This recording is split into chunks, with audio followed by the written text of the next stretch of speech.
Bien, tengan buenas tardes. Vamos a hacer lo propio con esta otra asignatura, tal como lo hicimos con la asignatura de procesos especiales, solo que esta vez en el área de derecho notarial, igual.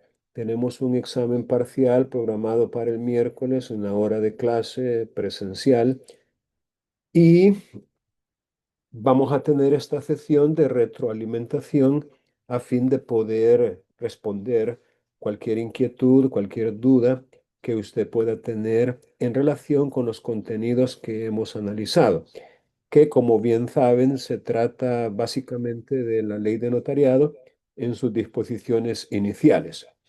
Entonces, si ustedes tienen alguna inquietud, alguna pregunta relacionada con el quehacer notarial, en sus primeras disposiciones.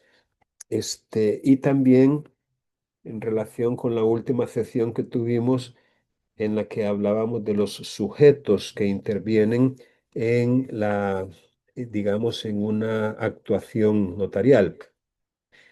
Hay algunos términos que ustedes deben familiarizarse con ellos. Por ejemplo, el término instrumento público, instrumento notarial, que básicamente son términos sinónimos, escritura matriz, protocolo, escritura pública o testimonio, acta notarial. Luego, testigos. Recuerden que hay dos categorías de testigos en el ámbito del derecho notarial. Están los testigos instrumentales, llamados también de asistencia. Estos testigos, la ley exige su comparecencia como una solemnidad. Hay actos que para que puedan perfeccionarse requieren la observancia o cumplimiento de determinadas solemnidades. La escritura del acto es un ejemplo. La autorización por parte de un fedatario o un funcionario, según el caso, es otro ejemplo. Y la presencia de testigos también reviste esas cualidades de ser una formalidad que se ha establecido para el valor del acto mismo, no como en consideración a las personas que los ejecutan o acuerdan, sino para el valor del acto en sí mismo, de acuerdo con su naturaleza.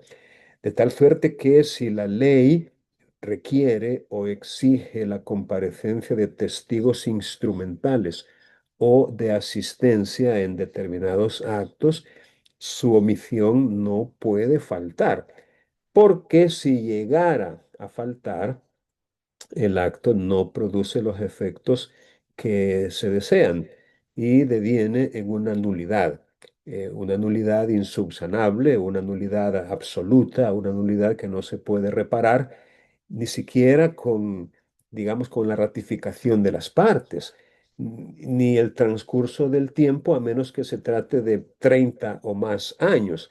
Entonces, debemos tener mucho cuidado en el otorgamiento, llamémosle así, de actos que según la ley requiere testigos instrumentales o de asistencia.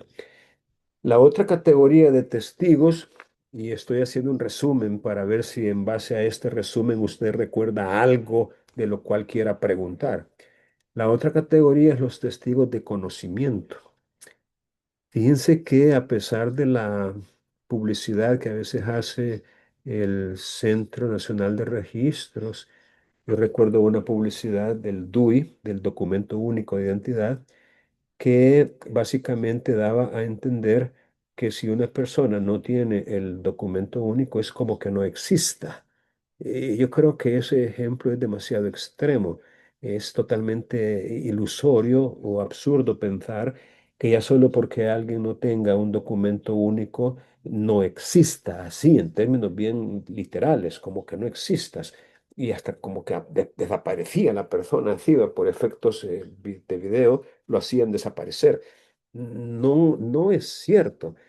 De hecho, en el ámbito notarial, de repente una persona podría no tener documento alguno con el cual identificarse y aún así sería posible que otorgara un acto jurídico que le resulta necesario o conveniente, a pesar, repito, de no contar con un documento idóneo con el cual identificarse.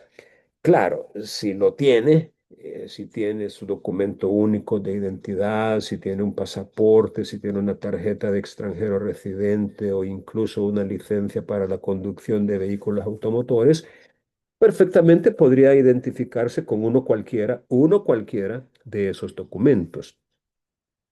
La otra tesis bastante equivocada que he escuchado en algunos lados, afortunadamente no en muchos, es que solo con el documento único se puede identificar a alguien.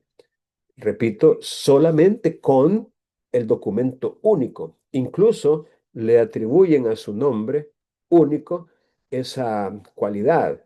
Por eso se llama único, porque es el documento único con el cual te puedes identificar. No es cierto, no es cierto. De hecho, si se llama documento único, lo que significa esa frase es que con él basta y sobra. Es decir, él solo es suficiente para poder identificar a una persona. No necesito nada más. No necesito lo que antes se conocía como doble identificación. Necesitas doble identificación. Como que dice, te voy a identificar no con un documento, sino que con dos. El documento único en su nombre aclara que con él basta. No necesito un documento adicional para identificar. Eso es lo que significa documento único. Repito, que si la persona lo tiene, suficiente. No necesita nada más para poderse identificar. Lo otro bueno, a veces se dio es cuando se identificaba a una persona, fíjense bien, con la tarjeta que contenía el número de identificación tributaria, el famoso NIT. Actualmente el NIT ha desaparecido para las personas naturales porque el mismo documento único de identidad hace las funciones del número de identificación tributaria de una persona. Ya ahora ha resultado más simple, más sencillo, menos complicado, que una persona no necesita tener su documento único y su tarjeta de identificación tributaria como documentos separados. No, se fusionó en uno solo y el DUI sirve también para la identificación tributaria del individuo. Pero antes, cuando estaban los dos, algunas personas identificaban con el NIT, o sea, con la tarjeta que contenía el NIT a una persona, lo cual era completamente erróneo, precisamente porque para poder identificar a una persona, el documento debe tener fotografía. Y el NIT no tenía fotografía, entonces una persona podía utilizar el NIT de otra sin ningún problema porque no había manera de comparar si era o no propio de ella. Lo mismo sucedía en casos todavía más extremos cuando se pretendía identificar a alguien con la certificación de su partida de nacimiento. Mire, la certificación de partida de nacimiento podrá servir para probar otras cosas, menos para identificar a una persona. No se puede, no es correcto, no es válido identificar a alguien con una certificación de su partida de nacimiento. Eso es totalmente erróneo, equivocado. Bueno, al hablar de los sujetos, hablábamos por supuesto del notario, ¿verdad? Que es un fedatario, que es un delegado del Estado, que tiene una función muy importante dentro de la sociedad, porque le da forma a las manifestaciones de voluntad de las personas cuando desean efectuar algún negocio jurídico, algún acto jurídico o desean hacer alguna declaración de voluntad. De tal manera que acudir ante un notario en procura de sus servicios profesionales es lo más recomendable en múltiples en múltiples situaciones que se presentan en la vida cotidiana. Piénsese, por ejemplo, desde la celebración de un matrimonio, el otorgamiento de un testamento, el otorgamiento de un poder para que se le represente en cualquier tipo de gestión, ya sea judicial o extrajudicial, ante algún ministerio, ante alguna alcaldía o municipio o distrito, o cualquier gestión que pudiera necesitarse de alguien que le represente en calidad de apoderado o mandatario. Piensa usted también en matrimonio, bueno, ya lo dije, creo, en el reconocimiento de un hijo, que también se puede hacer ante un notario, o en las múltiples ocasiones en que hay necesidad de documentar una obligación que equivale a un derecho personal. Es decir, cuando no se puede probar un derecho, es como que no se tuviera. Entonces, los notarios en sus oficinas, a través de la documentación que se hace, logran acreditar la existencia de obligaciones y de derechos. De ahí que su rol sea fundamental. Por eso, el notario es un profesional del derecho. Necesariamente tiene que ser un abogado. Y al decir un abogado, se supone que es alguien que ha estudiado con diligencia eh, la- todos los cuerpos normativos, no voy a decir la mayoría o una gran parte, no, todos los cuerpos normativos. Tiene que ser un todo en materia legal y a veces hasta en materia jurisprudencial, porque créanme, muchas veces la jurisprudencia se encarga de poner los puntos sobre las íes y muchas veces un notario que ha actuado según su mejor saber y entender, en base incluso a disposiciones legales pertinentes y aplicables, pero la jurisprudencia en sus sentencias a veces sale con unas sorpresas para uno que a menos que uno las haya estudiado previamente, eh, podría, ¿por qué no?, hasta resultar afectado. Y digo afectado porque manejemos un ejemplo. Usted autoriza como notario un acto jurídico en el cual plasma, según su mejor saber y entender, la voluntad de las personas que han concurrido, pero resulta que ante un conflicto posterior de intereses entre esas personas, muchas veces incluso se dan arrepentimientos, se dan desistimientos tardíos. Hay gente que niega a veces hasta haber estado allí. Hasta eso son capaces de hacer, negar que estuvieron allí. O decir que su intención era otra, no la que se consignó. Decir de manera a veces expresa que no se le leyó lo que firmó, que firmó sin darse cuenta, que no sabía lo que estaba haciendo. Y bueno, ahí es donde surgen algunos conflictos que tienen que ser llevados al órgano judicial y vienen los juzgados y en primera instancia resuelven de una manera, a veces la Cámara resuelve de otra diferente o confirma, luego se van a la sala en una casación y muchas veces la sala resulta con una sorpresa. Es más, ha sido bastante frecuente en esta última configuración subjetiva de la sala de lo civil el famoso voto discordante. Es que de tres magistrados la resolución la forma el voto de la mayoría, es decir, dos de ellos resuelven en cierto sentido, pero hay un magistrado, una magistrada, si fuera mujer, que muchas veces no está de acuerdo con sus compañeros en la sala. Y aunque firma la resolución, porque tiene que hacerlo, pero por separado, ella manifiesta un voto en discordia, es decir, un voto discordante, un voto que no concurre con lo que resolvieron. Algo así como estoy de acuerdo en parte, pero no en la totalidad de lo que han resuelto, porque en mi opinión la resolución tenía que haberse hecho en este y en este y en este sentido por estas y estas y estas razones. Es un voto razonado. O sea, no es así caprichoso o que a mí me da la impresión. No, no, no. Él tiene que fundamentar el porqué de esa resolución que se separa del voto de la mayoría. Y en mi opinión, muchas veces es este voto discordante el que tiene la razón, en mi opinión. Pero ¿y qué podemos hacer la persona que emitió un voto discordante o aquellos que se adhieren a su opinión?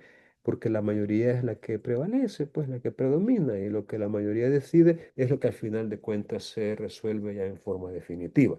Pero bueno, ¿a qué, a qué quiero llegar? A que necesitamos leer. Leer lo más que podamos las distintas leyes, códigos, reglamentos, normas, decretos, acuerdos, a veces ordenanzas municipales, que hay miles de ellas, y las resoluciones de los distintos tribunales.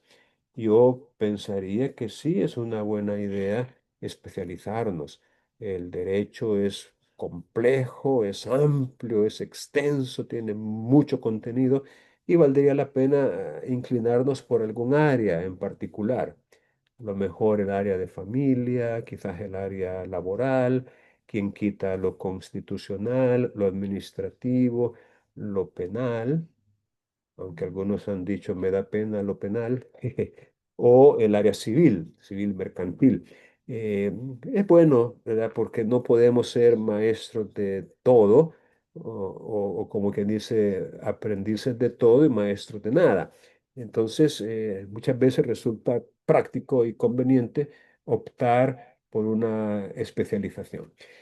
Bien, volviendo al tema de los sujetos, teníamos ahí un intérprete en el caso de unos otorgantes que no hablen el idioma castellano y que tiene que ser asistido, dice el otorgante, tiene que ser asistido por un intérprete y que éste va a expresarle al notario en idioma castellano lo que quieran decir o hacer los otorgantes, o el otorgante, si solo fuera uno, que no hable idioma. Se confecciona una minuta que en el idioma de los otorgantes expresa lo que desean, minuta que es traducida por el intérprete y firmada por el intérprete y por los otorgantes y por el notario, y luego se agrega al legajo de anexo del protocolo. Tenemos también los testigos de conocimiento, ya se los mencioné, y es cuando una persona carece de documento con el cual identificarse. Entonces, según la ley de notariado, se podría identificar a esa persona por medio de dos testigos. Ojo, los testigos tienen que reunir los requisitos del artículo 34 y no incurrir en las prohibiciones del artículo 34. Y uno de los requisitos mencionados ahí es que tienen que ser conocidos del notario, conocidos del notario. El notario no podría utilizar como testigos a personas que no conoce, tienen que ser conocidos de él. Pero en el caso de los testigos de conocimiento, además de ser conocidos del notario, deben, por supuesto, conocer al otorgante, que no anda cargando un documento de identidad.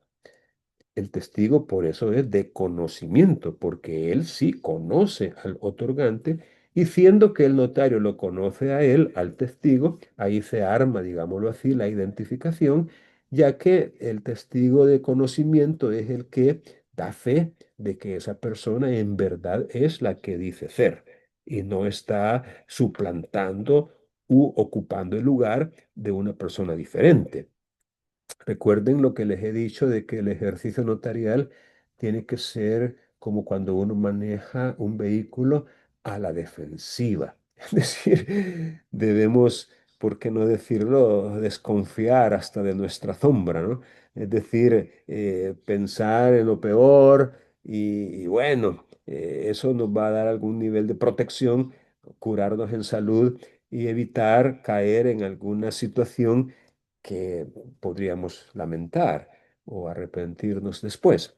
Entonces, los testigos de conocimiento, repito, tienen que ser conocidos del notario, pero también conocer a aquella persona que por no cargar documento de identidad, pues se va a identificar por ese medio.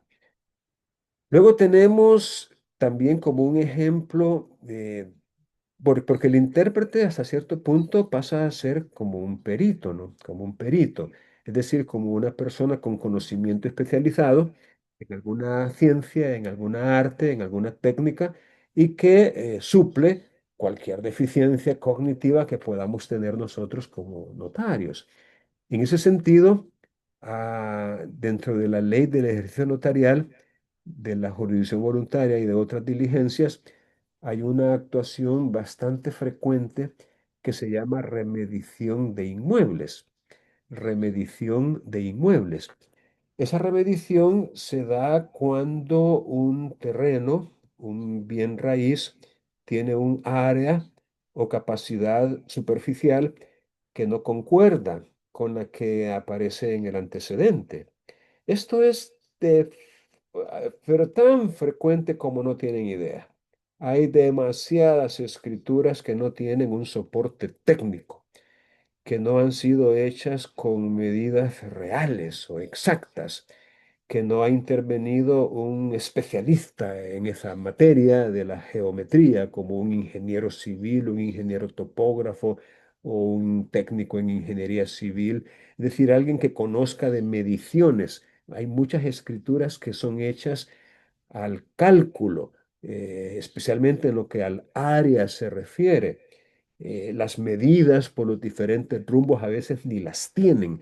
Es decir, no dice cuánto mide al norte ni cuánto mide al oriente, no dice cuánto mide en los diferentes rumbos y la capacidad hasta se atreven a decir aproximadamente poco más o menos. O sea, la misma escritura está confesando que no es una medida exacta la que tiene esa propiedad.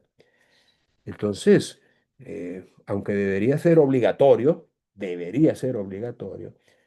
porque así como está la situación, El Salvador tiene 21.000 kilómetros cuadrados, pero si agarramos todas las escrituras de todas las propiedades, a saber cuánto saldría.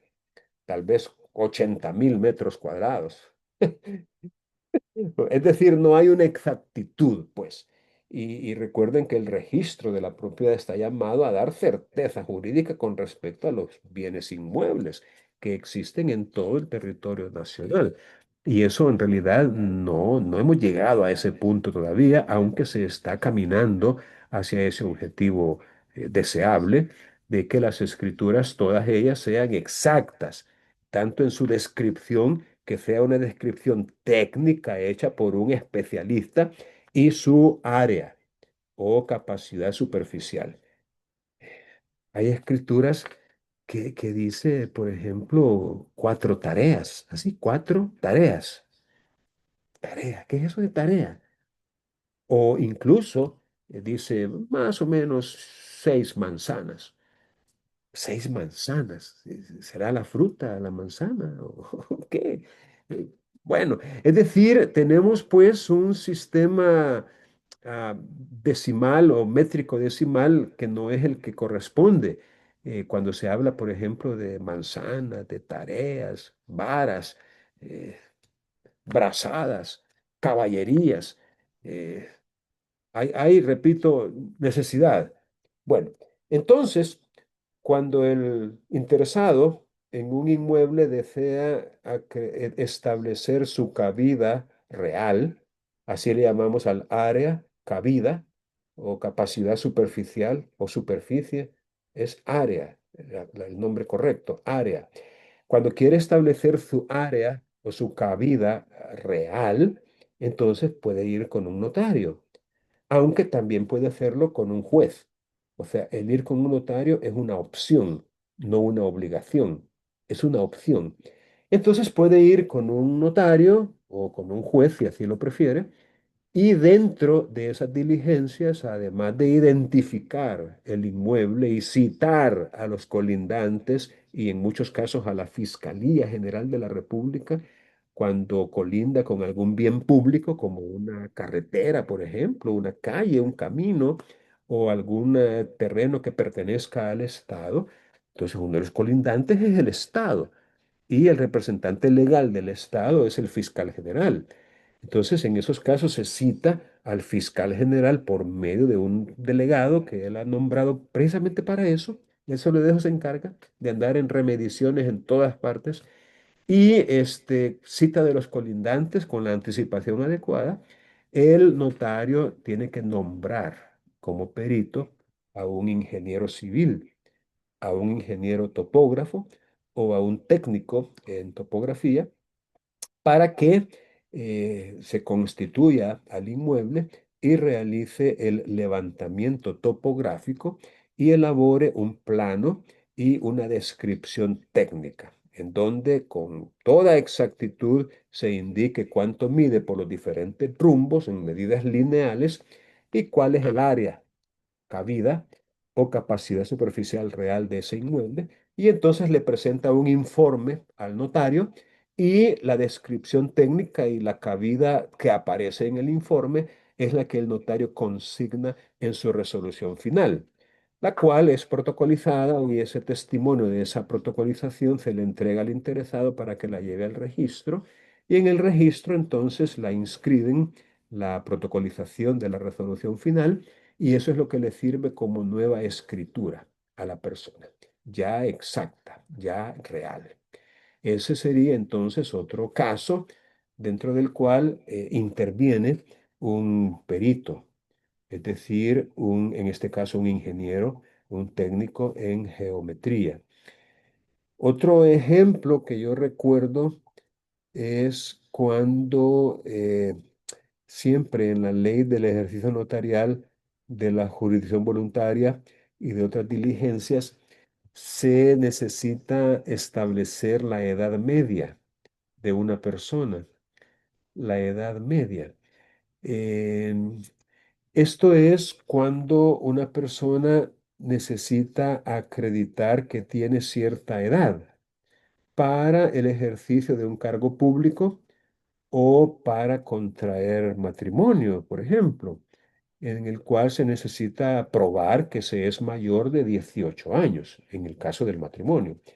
Entonces, supongamos un escenario en el cual un par de novios se quieren casar civilmente entre sí, pero uno de ellos no tiene su certificado de nacimiento. Es decir, no tiene partida de nacimiento asentada en el lugar donde él nació. Entonces, lo único que le pueden dar en el municipio, en la alcaldía, en el registro de estado familiar donde esa persona nació, es una constancia de inexistencia, una constancia de no inscripción, una constancia de que han buscado minuciosamente en los registros y no han encontrado partida de nacimiento a nombre de esa persona. Eso es lo que le pueden dar. Entonces, con esa constancia, el interesado puede ir con un notario a fin de que se acredite de manera técnica, de manera científica, si se quiere, de manera pericial, la edad media que esa persona pueda tener. Ahora, ¿de dónde viene esta palabrita de edad media? Miren, fácil, fácil. El notario va a nombrar como perito a un médico, a un doctor en medicina. Vamos a asumir que los médicos pueden, con base a un examen físico, un análisis del cuerpo de la persona, me imagino que los dientes o qué sé yo, las arrugas, los ojos quizás, no sé, ellos sabrán, las manos, no sé si le ven las marcas de las manos, a saber, ellos sabrán cómo, pero los médicos podrían en base a un dictamen, a un examen físico, dictaminar cuál podría ser la mayor edad y cuál podría ser la menor edad. Y eso es lo que el médico va a hacer. Después de hacer un estudio físico o fisiológico de la persona, el médico le va a decir al notario, señor notario, después de haber examinado a la señora fulana o al señor sutano, he llegado a la conclusión de que la mayor edad que puede tener es 24 años y la menor edad que puede tener es 22 años. Hay un rango razonable, lo suficientemente corto entre sí, que sería la mayor edad y la menor edad. Repito, 24 es lo más que podría tener, así como lo veo yo, 24. Y lo menos que podría tener es 22, por ejemplo.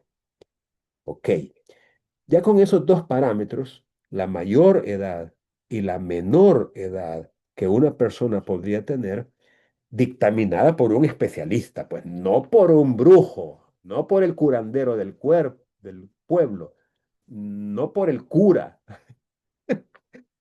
ni siquiera por una enfermera, no, un médico, alguien que tenga estudios de medicina, de anatomía, de fisiología, alguien que sepa, pues, de- ya con esos parámetros que son la mayor edad y la menor edad, ahora sí, el notario le atribuye a esa persona la edad media. ¿Y cuál sería la edad media? Fácil, la que está entre las dos que dio el médico, entre la mayor y la menor. Si el médico dijo 20 y 18, fácil, la edad media es 19. Si el médico dijo 18 y 16, más fácil todavía. La edad media es 17. Si el médico dijo 30 y 28, fácil, 29. Y eso sí, el notario es el que lo atribuye al interesado, pero tomando como base los datos que le dio el médico. Ese es otro ejemplo de un perito que interviene. Luego habíamos hablado de los que firman a ruego. Figura bastante interesante y hasta cierto punto frecuente también, ¿verdad? Y es cuando una persona o no sabe o no puede firmar. Entonces, en ese caso, una persona mayor de 18 años que no es perito, no es intérprete, no es médico, no es ingeniero, no es testigo, no, no es otorgante, es compareciente. Entonces, él viene y firma a ruego de la persona que no sabe o no puede firmar. Am, esta persona que no sabe o no puede, en principio, debe dejar impresa la huella dactilar y en principio de un dedo, del dedo pulgar de su mano derecha, de su mano derecha. Un solo dedo es suficiente, no dos, ni cuatro, ni todos, no, con uno basta. Pero si no tuviera posibilidad, puede utilizar cualquier otro dedo que indique el notario. Si no tuviera, por ejemplo, el dedo pulgar derecho, podría utilizar el dedo pulgar izquierdo. Y así tendría que decir el notario, ¿verdad? Que deja impresa la huella dactilar de su dedo pulgar izquierdo, por ejemplo. Pero si no tuviera ni el derecho ni el izquierdo, entonces podría ser el índice, el medio, el anular o el meñique de cualquiera de ellos. Lo que no podrían, fíjense bien, vayan a salir con la tenteriada de que utilice un dedo del pie, ¿verdad? No, hasta ahí no llegamos. De tal suerte que si no pudiera utilizar ninguno de los dedos, pues entonces no va a poner huella alguna. Así de simple. Y la fe pública del notario y la fe sí, la fe, digámoslo así, del que firma a ruego, bastan para tener por establecido que es la voluntad del otorgante que no sabía ni podía firmar ni tampoco poner huella la que se ha consignado en el instrumento. Es decir, es un ejemplo eh, poco frecuente, rarísimo, en el cual no hay nada que vincule al otorgante con ese instrumento, en el sentido de que no hay algo físico, pues, como una firma o una huella. Simplemente no se pudo ni firmar ni poner huella. pero hay una firma a ruego, eso sí, una firma a ruego y por supuesto el notario que también está dando fe de que la persona efectivamente compareció y dijo lo que dijo, hizo lo que hizo y el notario da fe. Él es un fedatario. Pero obvio, lo ideal es que haya un signo, una evidencia tangible de la presencia de esa persona, lo que se materializa con su firma y con su huella cuando no puede o no sabe firmar. También es importante, y eso tómenlo en cuenta, que el legislador exige cuando no puede que se diga la causa por la cual no puede firmar. A diferencia de cuando no sabe. Cuando no sabe, basta con que usted diga que no firma porque no sabe, por no saber hacerlo. Ahí murió. Pero si es que no puede, entonces el notario debe explicar por qué es que no puede. Eso tal vez no tenga una consecuencia nefasta de que se va a anular el instrumento ya solo porque el notario no dijo que no firmaba porque no podía y no explicó el por qué. O sea, no es que por eso va a ser nulo. Pero pensaría yo que sí un llamado de atención al notario se podría justificar en ese caso. Y si hubiera alguna reincidencia, ya podría irse pensando en una sanción, ¿verdad? Para el notario, precisamente porque estaría demostrando que no conoce o no sabe qué hacer en el caso de que una persona no pueda firmar, porque la ley dice que tiene que explicar la causa por la cual no puede firmar. De ahí teníamos los otorgantes, pues, que es cuando comparecen por sí mismos, ¿verdad? O representados. Ahí se daba aquella figura que lo manejábamos con una frase, ¿no? De que se puede ser otorgante sin ser compareciente. Es decir, una persona podría ser compareciente y otorgante al mismo tiempo. Eso se puede. O sea, una persona comparece y al mismo tiempo es otorgante, porque el acto jurídico le concierne a él directamente, le beneficia o le perjudica según la manifestación de voluntad de que se trate. Él es compareciente y otorgante al mismo tiempo. Pero de repente nos podemos encontrar con alguien que es otorgante pero no es compareciente. Y entonces uno se queda, madre, ¿cómo así? ¿Cómo puede alguien ser otorgante y no compareciente? Fácil, porque actúa representado por otro, por medio de un apoderado. En su momento dijimos también que casi todos los actos jurídicos, incluyendo el matrimonio, se pueden otorgar mediante un apoderado. Casi todos, casi todos. Algunos no. Por ejemplo, el testamento, no. Ese no se puede por medio de apoderado, ya que es un acto personalísimo e individual. Ah, no se puede delegar, no se puede conferir poder para testar. Pero de ahí casi para todo sí se puede. Decíamos también que en el caso del poder hay que tomar algunas precauciones.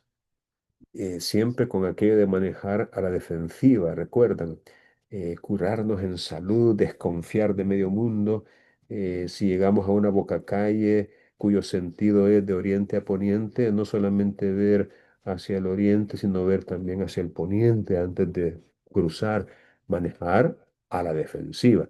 Ok, en el caso de un poder, miren, eso de que alguien comparezca mediante un apoderado hay que ponerle muchísima atención. Se lo voy a decir de una buena vez vía consejo, que podría también parecer una advertencia, una advertencia. Y eso es lo que, como no hubiera querido yo en mis años de estudiante que un notario me agarrara así, como yo los agarro a ustedes, como que ya estuvieran a punto de practicar. Y así debe ser. Entonces, con eso del poder hay que tener muchísimo cuidado y desconfiar de la persona que tenemos enfrente, quien nos está presentando un poder que viene de Gringolandia, allá de Estados Unidos, autorizado ante X notario. Miren, eh, pregunto, ¿qué problema habría si usted le dice al apoderado que tiene enfrente? ¿Sabe qué? Le vamos a hablar ahorita a su poderdante, porque quiero ultimar con él algunos detalles. ¿Qué problema habría si usted le dice al apoderado que tiene enfrente que le facilite el número telefónico de su poderdante? Aquel que vive allá en Estados Unidos o en Canadá o en Italia o en Francia, en donde sea, que usted quiera hablar con él. No tendría que haber ningún problema, porque él lo que está haciendo es siguiendo instrucciones de su poderdante. Quien va a otorgar el acto jurídico es el poderdante, no el apoderado. Entonces usted perfectamente puede hablar con el apoderdante, o sea, con el que mandó el poder, con aquel cuya casa, cuyo terreno están a punto de vender. Yo no le veo ningún problema y les recomiendo que lo hagan así, sin mayor miramiento, sin pensarlo dos veces. Háganlo. Pidan hablar directamente con el poderdante, con el otorgante, que va digamos, a transferir su propiedad. Otra opción parecida e igualmente efectiva. Normalmente estos poderes traen una carátula y en la carátula viene el nombre del notario, la dirección y el teléfono del notario que autorizó ese poder. Otra opción fantástica sería hablarle al notario, hablarle por teléfono al notario. Tengan presente, por aquellos que están pensando que hay una llamada internacional, se me va a acabar el saldo. Muchas veces estos teléfonos también están conectados a WhatsApp. O sea, también son números de WhatsApp, muchas veces. Entonces no tengan temor de que les va a salir cara la llamada o cóbrensela al que está ahí enfrente. En todo caso, pueden hablar también con el notario y decirle, licenciado, licenciada, ¿qué tal? Aquí le saludo desde San Miguel, le saludo desde donde sea. Tengo en mis manos un poder que usted autorizó. Aquí está, que dice que está hecho en su libro número 4 la escritura número 15 y es otorgada a las tantas horas de tal fecha. Nomás estoy verificando, ¿verdad? Usted sabe cómo están las cosas ahora y he adoptado la política de siempre verificar que la información sea real. El notario no se va a enojar porque usted le llame, al contrario, se lo va a agradecer. Y le aseguro que con mucho gusto él le va a decir si sí o si no, ¿verdad? Es decir, le va a decir, sí, cómo no, aquí estuvo el señor, ve, mira qué buena gente, aquí yo le hice el poder y todo está en orden. ¿Y saben qué? No se confíen en que la persona que tienen enfrente es la hija o es el hijo del dueño, según el documento que andan. No, mire, puede ser la hijita la niña de sus ojos, la hijita o el hijito igual. A la hora de querer hacer un baje, no andan contemplando que es al papá, a la mamá o a un hermano al que quieren hasta cierto punto afectar. Entonces usted podría otra vez tomar algunas precauciones para no, ¿por qué no decirlo? No es que usted sea cómplice ni cosa que se parezca, que conste, no es que a usted lo van a venir a enchuchar ya solo porque usted autorizó en base a un poder falso, por ejemplo. Pero yo creería de que sí es, ¿por qué no decirlo? Una actuación, una diligencia que usted podría hacer y que no le cuesta gran. y de esta manera, pues, proteger los intereses de personas que están siendo representadas y que a lo mejor no sea cierto. A lo mejor no sea cierto que han enviado tal poder o que lo han suscrito. Yo tuve un caso muy triste hasta cierto punto de un señor que viviendo en los Estados Unidos había con su trabajo diario enviado recursos para mejorar una casa aquí en San Miguel y la tenía muy bonita, muy preciosa, con dos niveles, muy bonita. Pero una hija que ocupaba dinero, a saber qué problemas tenía la pobrecita, eh, hasta cierto punto embaucó, diría yo, quisiera pensar que embaucó a una notario para la elaboración de un poder en el cual el papá, fíjense bien, el papá la facultaba para hipotecar la propiedad, pero el papá ni estaba en el país, o sea, no vino al país en esa época y la firma fue hecha por imitación, fue falsificada. Y con ese poder adquirió dos préstamos hipotecarios, dos préstamos. No eran sumas muy considerables en relación con el valor de la propiedad. No alcanzaban ni los $10,000 las dos cantidades. Una propiedad que valía por allá por los 75 o $80,000 y no valían ni 10,000 los préstamos. Pero ustedes saben que los intereses nunca duermen, no descansan, van creciendo día a día y ya con los intereses pues se hizo una suma bastante más grande. Y lo cierto es de que no anduvieron esperando ni con contemplaciones, presentaron la demanda ejecutiva, ¿verdad? Utilizando como base los mutuos hipotecarios, pero que habían sido otorgados mediante un apoderado. Entonces, cuando yo conocí el caso, que me lo consultaron, ya estaba la orden de desalojo prácticamente. Este, ya se había hecho incluso la subasta y ya se había prácticamente vendido el inmueble. Y lo traigo a colación por aquellos que estamos viendo también en procesos especiales, porque fue un caso en el cual se aplicó no el 470 nuestro hoy, porque no fue con la vigencia de este código que se dio ese caso que les estoy contando, sino con el código anterior.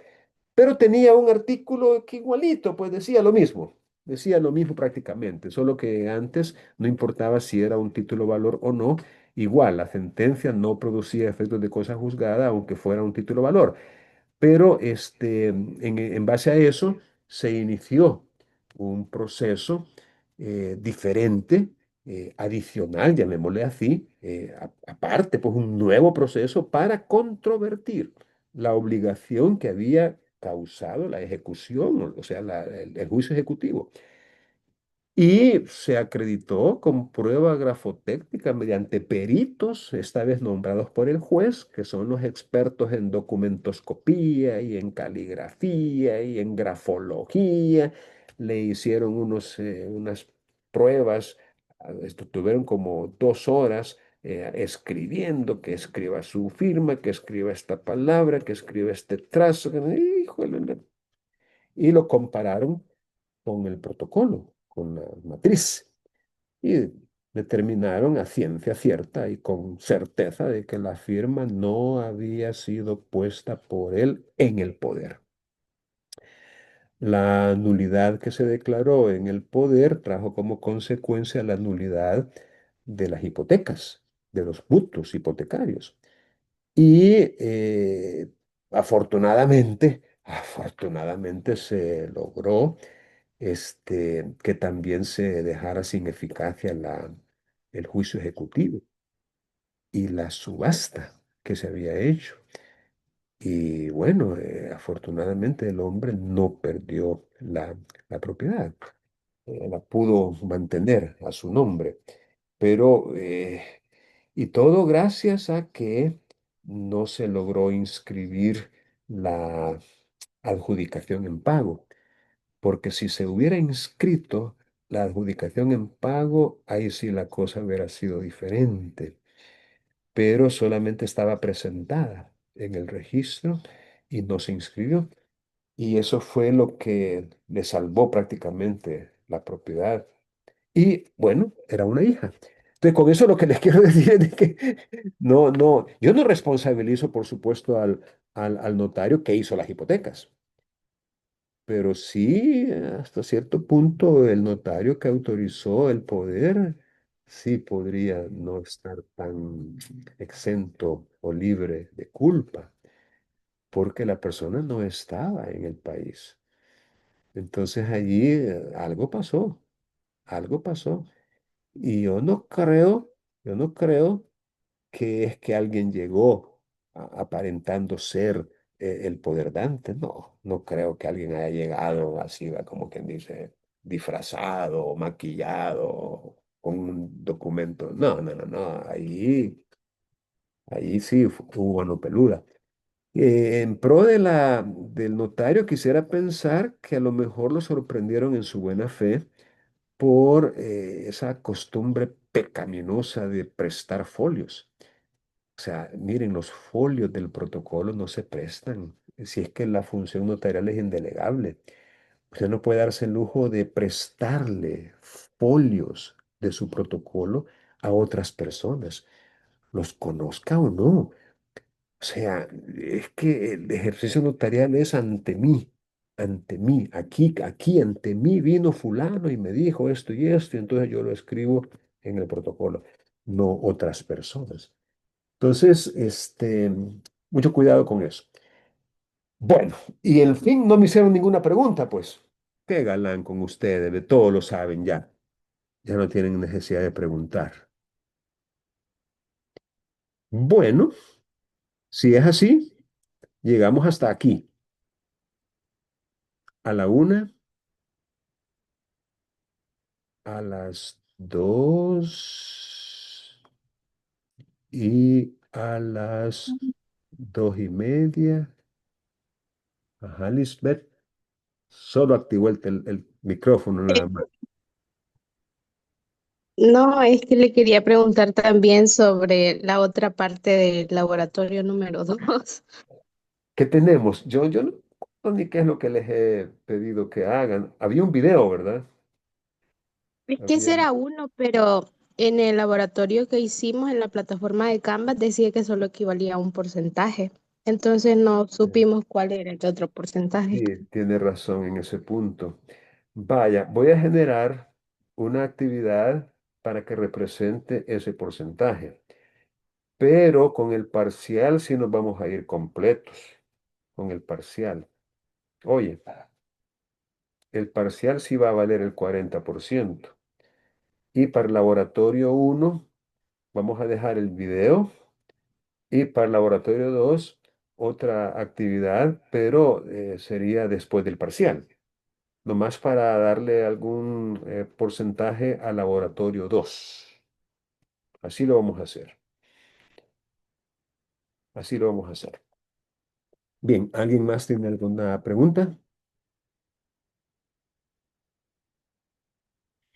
Luis, nomás por confirmar, porque pues solo tengo la sospecha, y también porque la pregunta apareció en un laboratorio y es sobre eso que usted habló, sobre los comparecientes y los otorgantes. La diferencia, si era lo mismo o si había alguna diferencia. Y pues, solo por confirmar, yo he escuchado, creo que en esta clase y también en reiteradas ocasiones, cuando se dice, tal persona comparece ante mis oficios.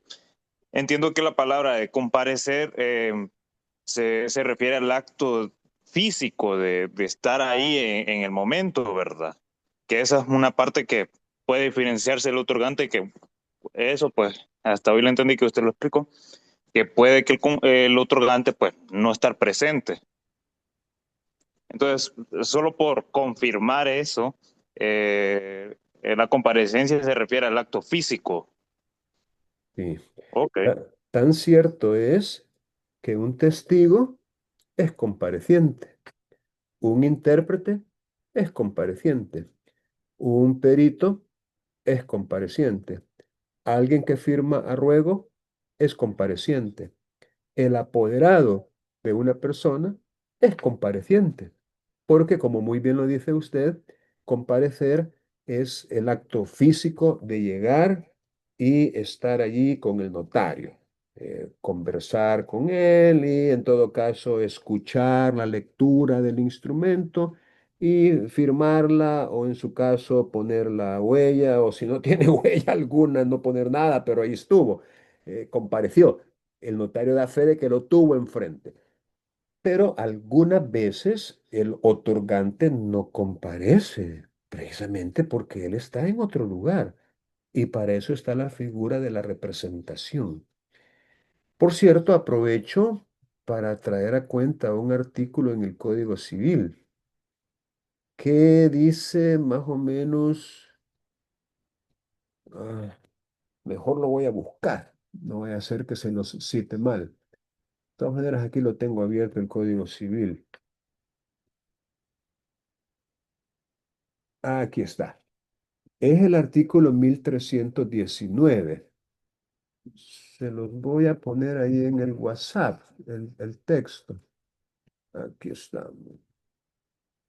Vale. Ahí en WhatsApp les acabo de escribir el artículo 1319. Lo que una persona ejecuta a nombre de otra, estando facultada por ella o por la ley para representarla, produce respecto del representado iguales efectos que si hubiere contratado él mismo. Lo que una persona ejecuta a nombre de otra, estando facultada por ella o por la ley para representarla, produce respecto del representado iguales efectos que si hubiere contratado él mismo. O sea, los efectos se materializan en el representado, no en el representante. Por cierto, la representación puede ser voluntaria o convencional o puede ser legal. Es legal en el caso, vaya, recordemos el famoso caso de aquel notario que fue cuestionado porque hizo más de 200 ventas a favor de una sociedad, con el argumento de que la sociedad es una persona jurídica distinta de los socios y que comparece mediante su representante legal, el cual no es la sociedad, porque la sociedad es una persona jurídica y como tal un ente que tiene existencia, pero no física, sino existencia legal. Entonces las sociedades o todas las personas jurídicas, dentro de las cuales están las sociedades, comparecen por medio de su representante legal, pero también las personas que no han cumplido la mayoría de edad y que son incapaces, también comparecen por medio de su representante legal. Y a veces personas que ya han cumplido la mayoría de edad pero cuya autoridad parental se ha extendido. Es decir, a veces la autoridad parental continúa por motivo de algún tipo de enfermedad o situación particular que pueda tener esa persona. Entonces, aún hay personas que son mayores de 18 años, pero que son representados por otras, legalmente hablando. Entonces, la representación, repito, puede ser legal, como en el caso de las personas jurídicas o aquellas personas que no pueden administrar sus bienes por sí mismas, y también en el caso de los menores de edad que por su minoridad también son incapaces. Entonces, contestando su pregunta, usted tiene razón. Hay otorgantes que no son comparecientes y hay comparecientes que no son otorgantes. No podríamos decir, como en otras ocasiones, que todo compareciente es otorgante o que todo otorgante es compareciente, porque no es cierto. Esa regla aquí no funciona ya que mediante la representación del 1319, lo que una persona ejecuta a nombre de otra, estando facultada por ella o por la ley para representarla, produce respecto del representado iguales efectos que si hubiera contratado él o ella misma. Bien, ¿alguna otra preguntita antes de tomarles la asistencia? A la 1, a las 2 y a las 3. Vale, hoy sí. Voy a dejar